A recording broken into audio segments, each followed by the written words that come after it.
মোৰ ছাত্ৰ ছাত্ৰীসকল, আজি আমি আলোচনা কৰিবলৈ লৈছোঁ মানুহৰ চকু আৰু বাৰে বৰণী পৃথিৱী। ক্লাছ 10 প্ৰশ্নাৱলী পৃষ্ঠা নং 190।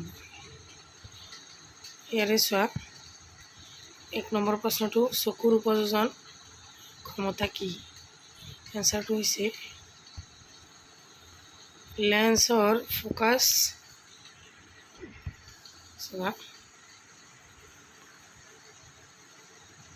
ঠিক কৰি লওঁ চাবা। চকুৰ লেন্সৰ ফোকাছ দৈৰ্ঘ্য পৰিৱৰ্তন কৰিব পৰা সামৰ্থক উপযোজন ক্ষমতা বুলি কি বুলি কৈছে। আৰু এবাৰ চাওক, চকুৰ লেন্সৰ ফোকাছ দৈৰ্ঘ্য পৰিৱৰ্তন কৰিব পৰা সামৰ্থক উপযোজন ক্ষমতা বুলি। তাৰে পিছৰ প্ৰশ্নটো এনেকৈ দিয়া আছে চোৱা, মায়োপিয়াগ্ৰস্ত চকু থকা মানুহ এজনে 1.2 mতকৈ বেছি স্পষ্টকৈ দেখা নাযায়। যথোচিত দৃষ্টি ঘূৰাই আনিবলৈ কেনেধৰণৰ লেন্স ব্যৱহাৰ কৰিব লাগিব? এনচাৰটো হ'ব অৱতল লেন্স ব্যৱহাৰ কৰিব লাগিব। তাৰে পিছৰ প্ৰশ্নটো চোৱা, স্বাভাৱিক দৃষ্টিৰ এজন মানুহ এজনৰ বাবে দূৰ বিন্দু আৰু নিকট বিন্দু কি? এনচাৰটোত চোৱা, সুস্থ মানুহ এজনে চকুৰ পৰা নিম্নতম দূৰত্বত থকা যি বিন্দুলৈকে স্পষ্টকৈ দেখা পায় সেই বিন্দু নিকট বিন্দু বোলে। আনহাতে চোৱা, চকুৰে স্পষ্টকৈ দেখা আটাইতকৈ দূৰৰ বিন্দুটোক কি বিন্দু বোলে? দূৰ বিন্দু বোলে। এতিয়া বুজি পাইছা? ইয়াত ধুনীয়াকৈ দিয়া আছে, তোমালোকে লিখি লৈ মুখস্থ কৰিবা। তাৰে পিছৰ 4 নম্বৰ প্ৰশ্নটো চোৱা, ছাত্ৰ এজন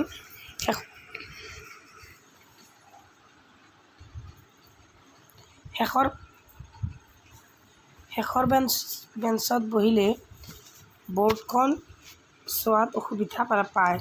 ল'ৰাজনে ভগা বিকাৰটো কি হ'ব পাৰে? ইয়াৰ সংশোধন কেনেকৈ কৰিব পাৰি? চোৱা, ল'ৰাজন ভগা বিকাৰটো ল'ৰাজনে যিটো অসুবিধাৰ সন্মুখীন হৈ আছে সেইটো হৈছে মায়োপিয়া বা নিকট দৃষ্টিগ্ৰস্ততা। তাৰমানে কি, যে ল'ৰাজনে যে শেষৰ বেঞ্চিত ভালদৰে চাব পৰা নাই, সেইটোৰ সমস্যাটোৰ কাৰণ হৈছে মায়োপিয়া বা নিকট দৃষ্টিগ্ৰস্ততা। উপযুক্ত ফোকাছ দৈৰ্ঘ্যৰ অৱতল লেন্সৰ চশমা ব্যৱহাৰ কৰি ইয়াৰ সংশোধন কৰিব পাৰি। গতিকে আমি গম পালোঁ যে কেনেকৈ সংশোধন কৰিব পাৰি। আমি চশমা ব্যৱহাৰ কৰি এই অসুবিধাটো দূৰ কৰিব পাৰি, হয়নে? তাৰে পিছৰ প্ৰশ্নটো চোৱা, নেক্সট পেজৰ অনুশীলনী প্ৰশ্ন, মানুহৰ চকুৱে লেন্সৰ ফোকাছ দৈৰ্ঘ্য সাল সলনি কৰি বিভিন্ন দূৰত্বত অৱস্থিত বস্তু ফোকাছ কৰিব পাৰি। ইয়াৰ কাৰণ হ'ল প্ৰেছবায়োপিয়া, উপযোজন ক্ষমতা, নিকট দৃষ্টিগ্ৰস্ততা আৰু দূৰ দৃষ্টিগ্ৰস্ততা। ইয়াৰে শুদ্ধ এনচাৰটো হ'ব উপযোজন ক্ষমতা।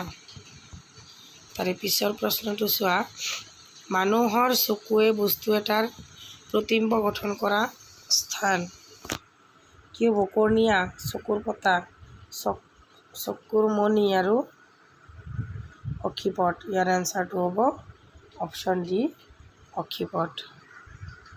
তাৰে পিছৰ প্ৰশ্নটো চোৱা, নিয়মীয়া দৃষ্টিৰ সদ্য প্ৰাপ্তবয়স্কৰ বাবে স্পষ্টকৈ দেখা নিম্নতম দূৰত্ব 25 m, 2.5 cm, 25 cm আৰু 2.5 m। এইটো শুদ্ধ এনচাৰটো হ'ব 25 m। তাৰে পিছৰ প্ৰশ্নটো চোৱা,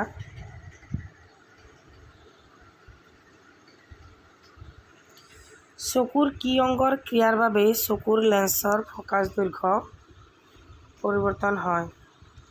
অপশ্যন এত দিয়া আছে চকুৰ মণি, বিত দিয়া আছে অক্ষিপট, চিত দিয়া আছে চিলিয়াৰী আৰু ডিত দিয়া আছে চকুৰ পতা। ইয়াৰে এনচাৰটো হ'ব অপশ্যন চি, চিলিয়াৰী।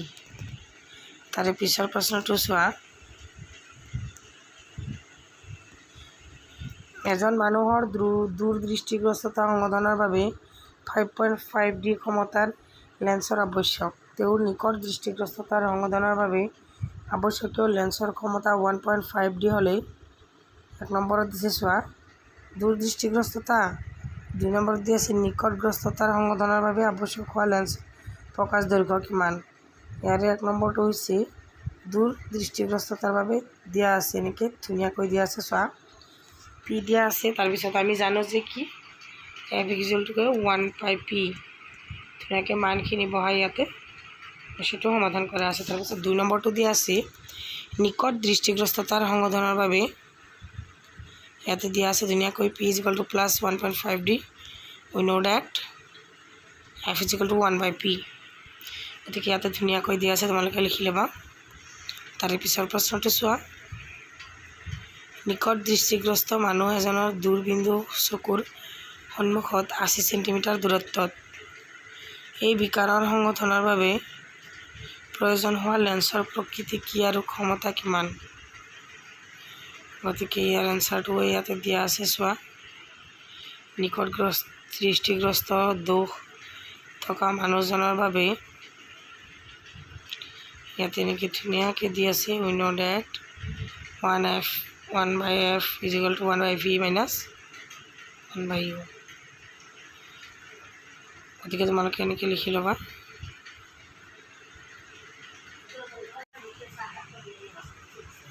তাৰে পিছত চোৱা এনেকৈ ইয়াত ধুনীয়াকৈ দিয়া আছে, তোমালোকে ইয়াৰ পৰা লিখি ল'বা।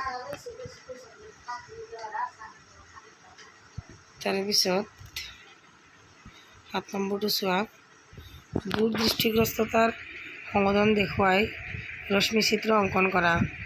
দূৰদৃষ্টিগ্ৰস্ত চকু এটাৰ বাবে নিকট বিন্দু 1m, এই বিকাৰৰ সংশোধনৰ বাবে প্ৰয়োজন হোৱা লেন্সৰ ক্ষমতা কিমান। ধৰি লোৱা স্বাভাৱিক চকুৰ বাবে নিকট বিন্দু 25 cm, ইয়াতে ধুনীয়াকৈ চিত্ৰ আঁকি অংকন কৰি দিয়া আছে ৰশ্মিচিত্ৰ, দূৰদৃষ্টিগ্ৰস্ততা সংশোধনৰ ৰশ্মিচিত্ৰ ইয়াতে চোৱা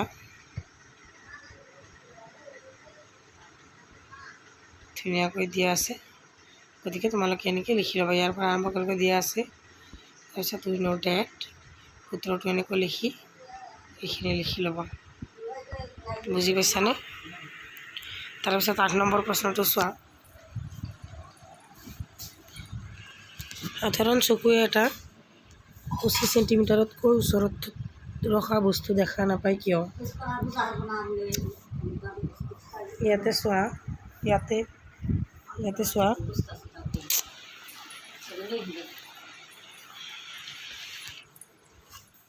চিলিয়াৰী পেশীয়ে 25 cmতকৈ কম দূৰত্বত থকা বস্তু এটা লক্ষ্য কৰিবলৈ চকুৰ লেন্সখনক বেছি বেঁকা কৰিব নোৱাৰে, ফলত চকুৰ অভিয়াৰী ক্ষমতা হ্ৰাস পায়। ইয়াৰ ফলত প্ৰতিবিম্ব ৰেটিনাত গঠিত নহয়, সেইবাবে বস্তু এটা স্পষ্টকৈ দেখা নাপায়। গতিকে তাৰে পিছৰ প্ৰশ্নটো চোৱা চকুৰ পৰা লক্ষ্যবস্তুৰ দূৰত্ব বঢ়াই নিলে চকুৱে ভিতৰত প্ৰতিবিম্বৰ দূৰত্ব কি হয়।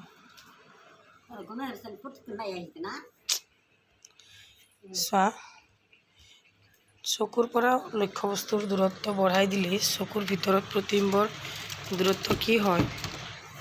চকুৰ লেন্স আৰু ৰেটিনাৰ মাজত দূৰত্ব সদায় সমান থাকে, যাৰ ফলত লক্ষ্যবস্তু চকুৰ পৰা আঁতৰাই নিলে চকুৰ ভিতৰত প্ৰতিবিম্বৰ দূৰত্বৰ কোনো পৰিৱৰ্তন নহয়। চোৱা এই ক্ষেত্ৰত চকুৰ লেন্সৰ সংলগ্ন পেশীৰ সংকোচন আৰু প্ৰসাৰণে এনেদৰে নিয়ন্ত্ৰণ কৰে যে প্ৰতিবিম্ব ৰেটিনাত গঠন হয়।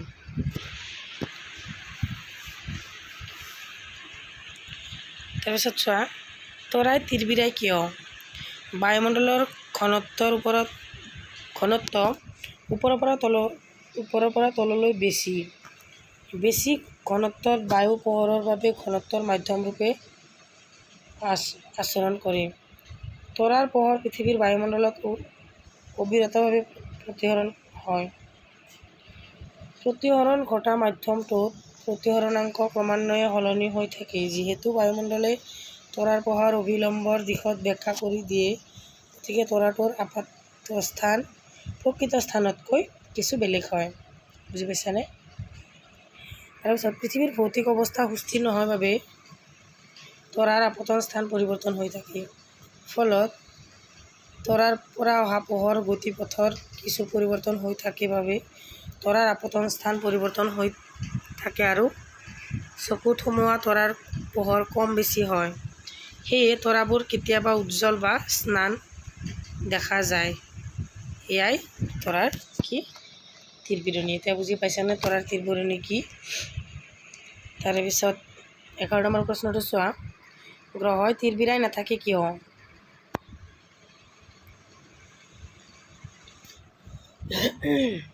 গ্ৰহবোৰ পৃথিৱীৰ একেবাৰে ওচৰত থাকে বাবে গ্ৰহবোৰক পোহৰৰ উৎস হিচাপে দেখা যায়। গতিকে যিহেতু এই গ্ৰহ পোহৰৰ বহুতো বিন্দুৰ উৎস সমষ্টি বুলি ধৰা হয়, তেন্তে আমাৰ চকুত আহি পৰা পোহৰৰ সকলো বিন্দু উৎসৰ গড় মান 0 হয়। ফলত গ্ৰহবোৰ তীৰবিৰাই নাথাকে। তাৰে পিছৰ প্ৰশ্নটো চোৱা, 11 নম্বৰটো হ'ল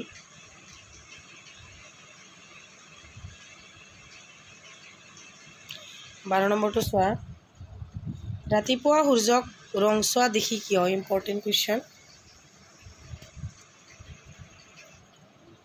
দিগন্তৰ ওচৰত সূৰ্যৰ পোহৰ আমাৰ চকুত সোমোৱাৰ পূৰ্বে বায়ুমণ্ডলৰ আপেক্ষিকভাৱে ডাঠ তৰপবোৰৰ মাজেৰে যথেষ্ট দূৰত্ব অতিক্ৰম কৰে। বায়ুমণ্ডলৰ মাজেৰে চুটি তৰংগদৈৰ্ঘ্যৰ পোহৰ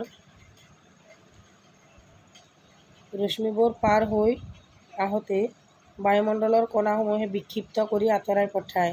সূৰ্যৰ পৰা অহা দৃশ্যমান পোহৰ ৰঙা ৰঙৰ তৰংগদৈৰ্ঘ্য আটাইতকৈ বেছি, যাৰ ফলত আমি ৰাতিপুৱা সূৰ্যৰ ৰং ৰঙা দেখা পাওঁ। 13 নম্বৰ প্ৰশ্নটো চোৱা, মহাকাশচাৰী এজনে আকাশৰ ৰং নীলা দেখাৰ পৰিৱৰ্তে ক'লা দেখে কিয়? Important question. মহাকাশত বায়ুমণ্ডল নথকা বাবে ইয়াত পোহৰৰ বিক্ষেপণ নঘটে। সেইবাবে সূৰ্যৰ পৰা অহা পোহৰত থকা নীলা ৰশ্মিৰ বিক্ষেপণ নহয়। সেয়েহে মহাকাশচাৰী এজনে আকাশৰ ৰঙৰ পৰিৱৰ্তে ক'লা দেখে। তাৰে পিছত কেইটামান MCQ চোৱা। লং কুৱেশ্যন ইয়াতে শেষ কৰি দিলোঁ। তাৰে পিছত MCQখিনি চোৱা, ইম্পৰ্টেণ্ট MCQ। মানুহৰ চকু আৰু বাৰে বৰণীয়া পৃথিৱী হয়নে এইটো লেচন। গতিকে 1 নম্বৰ MCQটো চোৱা, নিয়মীয়া দৃষ্টিৰ সদ্য প্ৰাপ্তবয়স্কৰ বাবে স্পষ্টকৈ দেখা নিম্নতম দূৰত্ব হ'ল। 1 নম্বৰটোত দিয়া আছে 25 চেণ্টিমিটাৰ, 2 নম্বৰটোত দিয়া আছে 25 চেণ্টিমিটাৰ, 1 নম্বৰটোত মিটাৰ, 3 নম্বৰত দিয়া আছে 2.5 চেণ্টিমিটাৰ আৰু ডিত দিয়া আছে 2.5 মিটাৰ। গতিকে ইয়াৰ অপশ্যনটো হ'ব বি নম্বৰ 25 চেণ্টিমিটাৰ।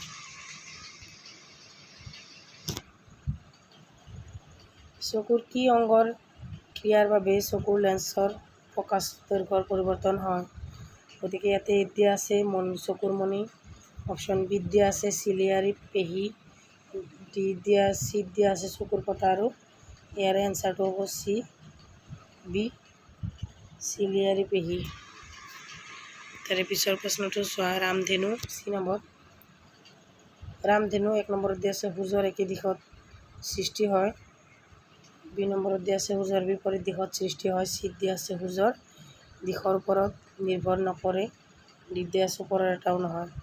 গতিকে ইয়াৰ শুদ্ধ আনচাৰটো হ'ব অপশ্যন বি, সূৰ্য পৃথিৱীৰ বিপৰীত দিশত সৃষ্টি হয়। তাৰে পিছৰ প্ৰশ্নটো চোৱা,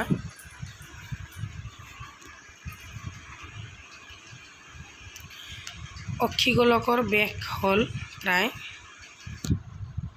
2.1 চেণ্টিমিটাৰ, 2.2 চেণ্টিমিটাৰ, 2.3 চেণ্টিমিটাৰ আৰু 2.4 চেণ্টিমিটাৰ। ইয়াৰ শুদ্ধ আনচাৰটো হ'ব 2.3 চেণ্টিমিটাৰ।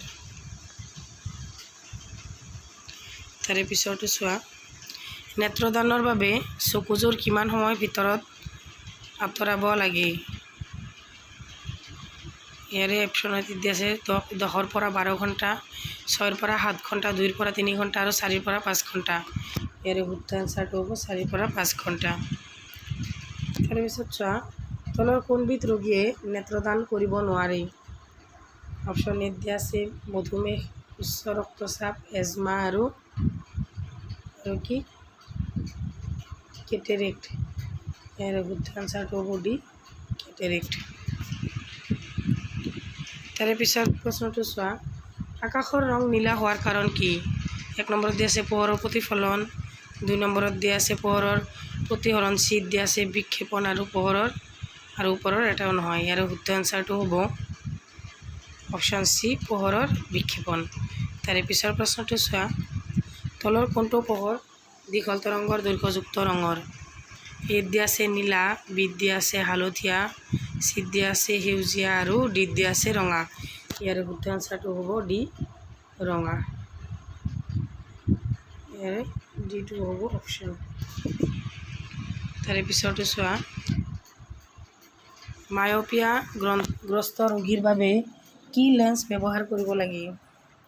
ইয়াতে 1 নম্বৰটোত দিয়া আছে উত্তল লেন্স, সমতল লেন্স, অৱতল লেন্স আৰু ডিত দিয়া আছে ওপৰৰ এটাও নহয়। গতিকে ইয়াৰ শুদ্ধ এনচাৰটো হ'ব অপশ্যন চি, অৱতল লেন্স।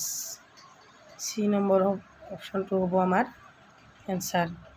তাৰে পিছৰ প্ৰশ্নটো চোৱা, চকুৰ প্ৰতিবিম্ব ক'ত গঠন হয়? ইম্পৰ্টেণ্ট প্ৰশ্ন এইটো বৰ ইম্পৰ্টেণ্ট প্ৰশ্ন দেই। চকুৰ প্ৰতিবিম্ব ক'ত গঠন হয়? 1 নম্বৰত ৰেটিনা, 2 নম্বৰত কৰ্নিয়া, চি নম্বৰত নেত্ৰত আৰু ডি নম্বৰত ইৰিছ। ইয়াতে এই নম্বৰটো হ'ব ৰেটিনা। তাৰে পিছৰ প্ৰশ্নটো চোৱা,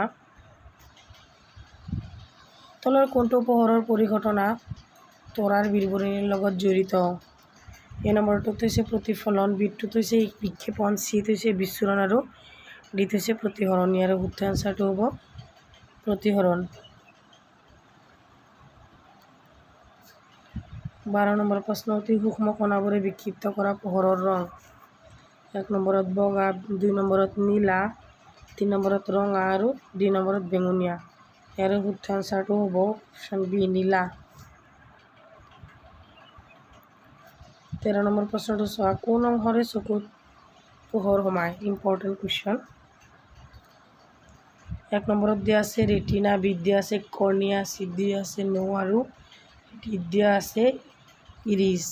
গতিকে ইয়াৰ শুদ্ধ এনচাৰটো হ'ব অপশ্যন বি, এইটো হ'ব শুদ্ধ এনচাৰ। এইটো বৰ ইম্পৰ্টেণ্ট দেই, মনোযোগ দিবা।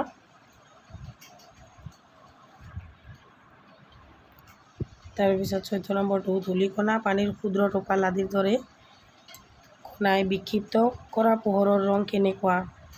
1 নম্বৰত দিয়া আছে নীলা, বিত দিয়া আছে ৰঙা, চিত দিয়া আছে বগা আৰু ডিত দিয়া আছে ওপৰৰ এটাও নহয়। ইয়াৰ শুদ্ধ এনচাৰটো হ'ব অপশ্যন চি, বগা হ'ব ইয়াৰ শুদ্ধ এনচাৰ। অপশ্যন চি নম্বৰটো হৈছে শুদ্ধ। তাৰপিছত 15 নম্বৰ কুৱেশ্যনটো হৈছে, সূৰ্যোদয় আৰু সূৰ্যাস্তৰ সময়ত সূৰ্যৰ ৰংচোৱা বৰণৰ বাবে দায়ী পোহৰৰ পৰিঘটনাটো হ'ল? Important question. এ নম্বৰটো প্ৰতিফলন, বি নম্বৰত বিচ্ছুৰণ, চিত প্ৰতিহৰণ আৰু ডিত বিক্ষেপণ। ইয়াৰে শুদ্ধ এনচাৰটো হ'ব ডি, বিক্ষেপণ। চন্দ্ৰপৃষ্ঠৰ পৰা আকাশৰ ৰং দেখাত কেনেকুৱা? 1 নম্বৰত দিয়া আছে নীলা, বিত দিয়া আছে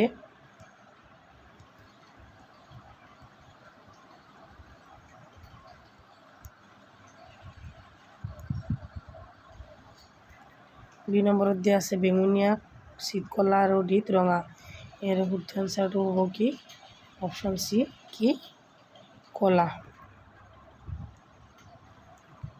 তাৰপিছত চোৱা, হাইপাৰমেট্ৰপিক চকুৰ বাবে ওচৰৰ বস্তু প্ৰতিবিম্ব গঠনৰ স্থান কেনেকুৱা? ৰেটিনাত, ৰেটিনাৰ সন্মুখত, ৰেটিনাৰ পিছত আৰু স্ফটিকীয় লেন্সত। ইয়াৰে শুদ্ধ এনচাৰটো হ'ব চি, ৰেটিনাৰ পিছত। তাৰে পিছৰ প্ৰশ্নটো চোৱা, মায়'পিক চকু এটাৰ ভিতৰত দূৰৰ বস্তুৰ প্ৰতিবিম্বৰ গঠনৰ স্থান? ৰেটিনাত, ৰেটিনাৰ সন্মুখত, ৰেটিনাৰ পিছত আৰু স্ফটিকীয় লেন্সত।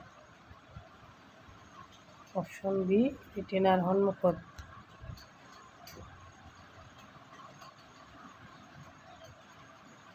19 নম্বৰ প্ৰশ্নটো চোৱা, ব্যক্তি এগৰাকীৰ চকুৰ নিকট বিন্দু চকুৰ পৰা 1.2 মিটাৰ আঁতৰত অৱস্থিত। তেওঁৰ দৃষ্টিৰ বিকাৰটো মায়'পিয়া নে হাইপাৰমেট্ৰপিয়া নে কেটেৰেক্ট নে প্ৰেছবায়পিয়া। ইয়াৰে বি অপশ্যনটো শুদ্ধ, হাইপাৰমেট্ৰপিয়া।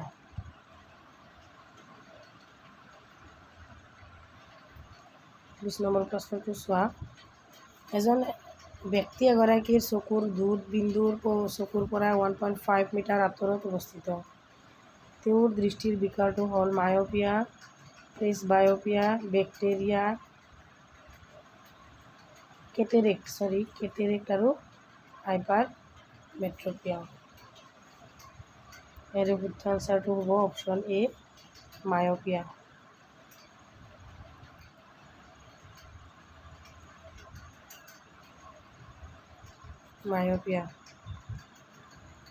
তাৰে পিছৰ প্ৰশ্নটো চোৱা।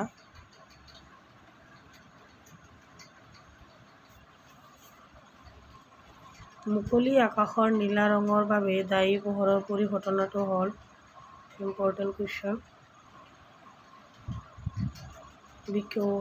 অপশ্যন এটা মাতি দিয়া নাই, বিচ্ছুৰণ, প্ৰতিসৰণ, বিক্ষেপণ আৰু প্ৰতিফলন। ইয়াৰে এনচাৰটো হ'ব অপশ্যন চি, বিক্ষেপণ।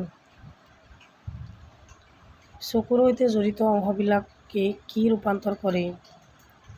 পোহৰক স্নায়ৱিক সংকেতলৈ, পোহৰক চুম্বকীয় সংকেতলৈ, পোহৰক বিদ্যুতিক সংকেতলৈ আৰু পোহৰৰ ওপৰৰ এটাও নহয়।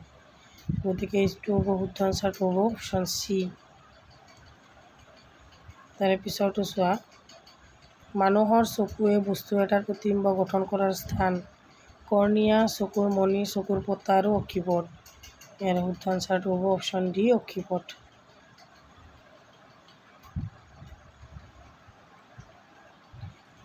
হয়নে? 24 নম্বৰ প্ৰশ্নটো চোৱা। চকুৰ কৰ্ণিয়াৰ পিছফালে কি থাকে? চকুৰ মণি, ইৰিছ, ৰেটিনা, অক্ষিপট। শুদ্ধ আনচাৰটো হ'ব বি, ইৰিছ। বগা পোহৰক উপাংশ ৰংবোৰলৈ পৃথকীকৰণ কোৱা হয়। এ নম্বৰত বিচ্ছুৰণ, বিত প্ৰতিসৰণ, চিত বিক্ষেপণ, ডিত প্ৰতিফলন। ইয়াৰে শুদ্ধ আনচাৰটো হ'ব অপশ্যন এ, বিচ্ছুৰণ। 26 নম্বৰটো তলৰ কোনটো টিণ্ডেল পৰিঘটনাৰ সৈতে জড়িত? ইম্পৰ্টেণ্ট, বিচ্ছুৰণ, প্ৰতিসৰণ, বিক্ষেপণ আৰু প্ৰতিফলন। ইয়াৰ শুদ্ধ আনচাৰটো হ'ব বিক্ষেপণ।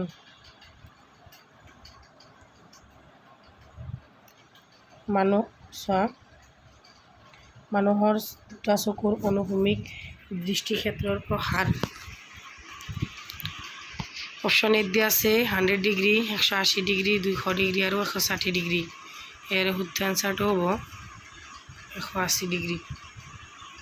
তাৰ পিছৰ প্ৰশ্নটো চোৱা। মানুহৰ এটা চকুৰ অনুভূমিক দৃষ্টিক্ষেত্ৰৰ প্ৰসাৰ, এইটোৱে মই মাতি দিছোঁ আকৌ, কিছু আহি গ'ল, please 1 minute.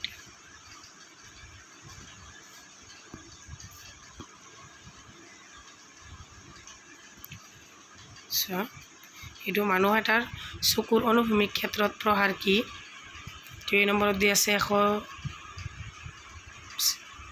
100 degree, 180 degree, 200 degree আৰু 150 ডিগ্ৰী। ইয়াতে দিয়া আছে অপশ্যন ডিটো শুদ্ধ, 150 ডিগ্ৰী। হয়নে? তাৰে পিছৰ প্ৰশ্নটো চোৱা। আজিৰ ভিডিঅ' ইমানতে সামৰিছোঁ। মৰমৰ ছাত্ৰ ছাত্ৰীসকল, তোমালোকে বিজ্ঞানৰ লগতে অসমীয়াৰ প্ৰতিটো লেচনৰ বাবে প্ৰতিটো বেলেগ বেলেগ ভিডিঅ' মই বনাই তোমালোকৰ কাৰণে যুগুত কৰি দিছোঁ। অসমীয়া কোৰ্চটো কমপ্লিট কৰি দিছোঁ। অসমীয়াৰ কাৰণে মই গ্ৰামাৰৰ এটা লং ভিডিঅ' লৈ আহিম, যিটোত মানে অসমীয়াৰ গ্ৰামাৰ যিখিনি আছে ইম্পৰ্টেণ্ট গোটেইখিনি আহি যাব। গতিকে তোমালোকে যদি ভিডিঅ'টো ভাল পোৱা তেতিয়াহ'লে চেনেলটো ছাবস্ক্ৰাইব কৰি ৰাখিবা আৰু যিমান পাৰা ভিডিঅ'বোৰ শ্বেয়াৰ কৰিবা। আজিৰ ভিডিঅ'টো ইমানতে সামৰিছোঁ। Thank U.